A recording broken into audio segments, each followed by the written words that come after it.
एमिति माछ तरकारी खाइबाकू हेले आपण मो कथा सुनिबाकू पड़िबो। आजिर माछ तरकारी रे दीटा बढ़िया जिनिस पड़िछि। कोन पड़िछि आसुन देखिबा। फूल पड़िछि, भारी टेस्टी लागे। आपण थरे खाइले सबुले कहबे हम एमिति करिकी खाइबी। आ कोबी फूल कोबी सबुले घरु काणिया को इच्छा करिवे।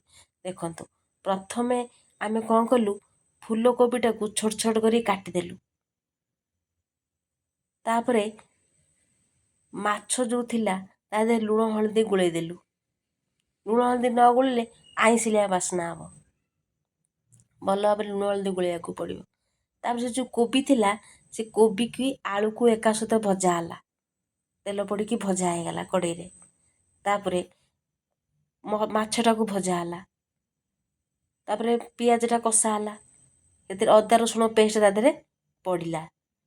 एतिर टमाटो टिके पड़ला, हळदी गुंड टिके पड़ला, फिश मसाला टिके पड़ला, काश्मीरी लाल मिर्च टिके पड़ला।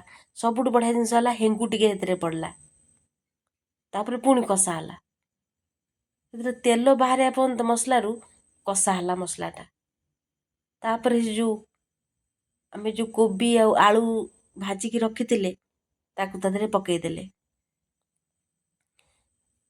कोबी आलू मसला देहरे टिके समय कषियाकू पड़िबो। न कषिले मसलाटा कोबी आलू देहरे मिसिबोनी। सेतिपई से टिके कषियाकू पड़िबो।